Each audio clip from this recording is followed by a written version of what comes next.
Hello दोस्तों, आज हम आपको बताएंगे बीच का कोण कैसे निकालते हैं। ट्वेल्थ क्लास में बहुत बार पूछा गया है। ये इसका फॉर्मूला है। इस फॉर्मूले के अकॉर्डिंग ही निकाल सकते हैं आप बीच का कोण। आप देख सकते हैं ये 2024 के एफ सी जो कोड है ट्वेल्थ क्लास में पूछा गया। आइए सबसे पहले देखते हैं कि ए वेक्टर मॉड कैसे निकालते हैं। तो पहले क्या करेंगे, जैसे ये है ना, इस 3 का क्या कर देंगे, अंडूड में लेके स्क्वायर कर देंगे और फिर इसे जोड़ देंगे। यहाँ 3 है तो 3 का स्क्वायर कर देंगे 9।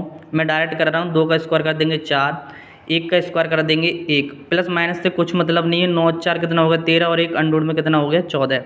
इसी प्रकार इसमें कर देंगे तो ये कितना आ जाएगा अंडूड में। 2 का स्क्वायर करेंगे तो 4। अगला करेंगे 1 का स्क्वायर करेंगे तो 1 और 3 का स्क्वायर करेंगे तो 9। इस प्रकार इनको जोड़ेंगे तो ये भी कितना आ जाएगा अंडूड में 14। यानी ए वेक्टर मॉड लेकर गया, बी वेक्टर मॉड लेकर गया। अब हमारे पास A vector into B vector mod लगाना है। कुछ नहीं करते, इन 3 का गुणा हम 2 में करेंगे। 3 दूनी 6 हो जाएगा। मैं थोड़ा सा शॉर्ट में कर रहा हूँ। ये प्लस है ये माइनस है तो माइनस हो जाता है।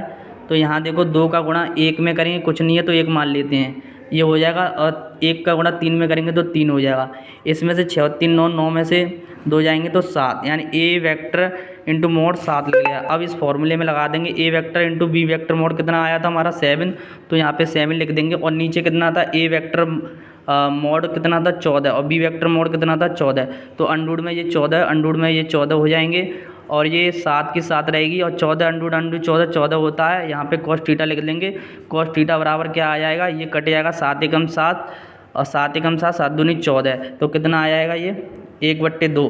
1/2 किसकी वैल्यू होती है, 60 डिग्री का मान होता है। तो cos 60 डिग्री का मान होता है। तो ये थीटा बराबर कितना आ जाएगा 60 डिग्री आ जाएगा। Will be the correct answer. I hope आपको समझ में ये आया होगा। आपको ये फॉर्मूला विशेष याद रखना है। ट्वेल्थ क्लास में बार बार ये पूछा जाता है।